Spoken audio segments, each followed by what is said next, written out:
দর্শক আসসালামু আলাইকুম। এই যে দেখুন কাশিমপুর বিএডিসি নার্সারি একটা সাব স্টেশন মাজার রোডে গাবতলীতে।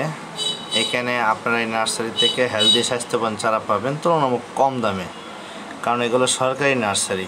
এগুলো থেকে যদি আপনারা চারা নেন, বুদ্ধিজীবী যে নার্সারিগুলো আছে বা আগারগাঁও যে নার্সারিগুলো আছে, এগুলো থেকে তুলনামূলক কম দামে পাবেন এবং ভালো মানসম্মত চারা পাবেন।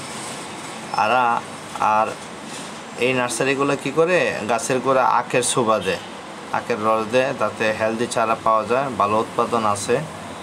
এই যে দেখুন, আমি 1 মে 2025 এখানে গিয়েছিলাম, তো নার্সারির ভিডিওটা করলাম আপনাদের স্বার্থে।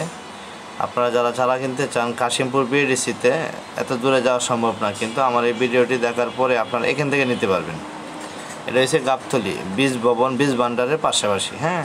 এটার পাশে আবার বীজ ভান্ডার আছে, সরকারি অফিস। বাংলাদেশের 26টা অফিস আছে। এরা কিন্তু সরকারি অফিস, এরা দান বীজ হিসেবে সংগ্রহ করে, তারপরে আপনার ক্রাইসিসকালে বন্যা দুর্গত এলাকা সরকারিভাবে ফ্রি দিয়ে থাকে, আবার ডিলারদের মাধ্যমে বিক্রিও করে থাকে। সরকার আসলে একটা ভালো প্রতিষ্ঠান। তারা আপনার কারোর উপর ডিপেন্ড করে না, কারণ কৃষক যদি না রাখে তাহলে কি দেশ খাদ্য উৎপাদন করবে না? এই জন্য সরকার সে নিজে সংগ্রহ করে, আর কৃষক যারা রাখে এই যে বীজ ভান্ডার। এখানে আসলে বীজ ভান্ডারে লাভ বেশি। কৃষক যারা আসেন, আপনারা যারা ধান চাষ করেন, আপনারা যদি কৃষি অফিসের সাথে পরামর্শ করে প্রদর্শনী প্লট করতে পারেন ধানের চারা, তাহলে কি হবে, আপনার যে ধানটা আপনার 30 টাকা, 28 টাকা, 30 টাকা, 25 টাকা কেজি বিক্রি করেন বাজারে, তুলনামূলক এর চাইতে 50 টাকা, 60 টাকা বা 40-45 টাকা বেশি দামে চারা, মানে বীজ ধান হিসেবে বিক্রি করতে পারবেন। এই যে দেখেন, এদের কিন্তু অনেক ভূমি আছে, অফিসের সামনে কত বড় একটা প্রজেক্ট। এগুলো থেকে তারা বীজতলা সংগ্রহ করে, বীজতলা এইখানে যারা বীজ বপন করে ধান উৎপাদন করে, এটাই আবার সংরক্ষণ করে কৃষকদের মধ্যে দেয় যখন চাষবাসের সময় আসে। আর উদ্যোক্তাদের বেলায় আমি বলবো, আপনারা যারা কৃষি করেন পাশাপাশি সব বিষয়ে খেয়াল রাখবেন। অফিসিয়ালি কৃষি অফিসের সাথে যোগাযোগ রাখবেন। তারা যদি কোনো প্রদর্শনী প্লট দেয়, যে কোনো জিনিস প্রদর্শনী করে উৎপাদন করে আবার কিন্তু এটা অফিসে নিয়ে যায় বীজ হিসেবে, তাতে আপনি লাভবান হবেন।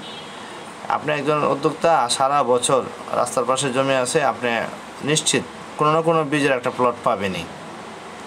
আর আপনারা যদি আমাদের সুভাষ পালেকার যে প্রাকৃতিক চাষাবাদ, এগুলো যোগাযোগ করতে পারেন। যেমন মানিকগঞ্জে দেলোয়ার জাহান আছে প্রাকৃতিক কৃষি, তারপরে উত্তরাঞ্চলে SK চৌধুরী আছে প্রাকৃতিক কৃষি, আর SPK সুভাষ পালেকার ভারতে কৃষি আশ্রম, বিভিন্ন সমন্বিত চাষবাস করবেন, অ্যাভারেজ আপনার হয়ে যাবে। কারণ কৃষি হচ্ছে লিনিয়ার টাইপ অফ ইনকাম।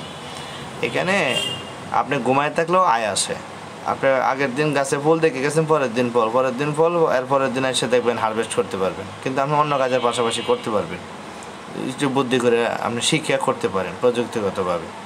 কারণ কৃষিটাতে কাজ করে জমিতে অণুজীব, আপনি এখানে শুধু লাগাই দিবেন আর আপনার প্রজেক্টের সেফটি দিবেন, তাইলেই হয়ে যাবে। এসব বীজ ভান্ডার আছে। আপনারা সারা বাংলাদেশে যারা আমার এই ভিডিওটি দেখবেন যোগাযোগ করবেন, ভালো থাকবেন।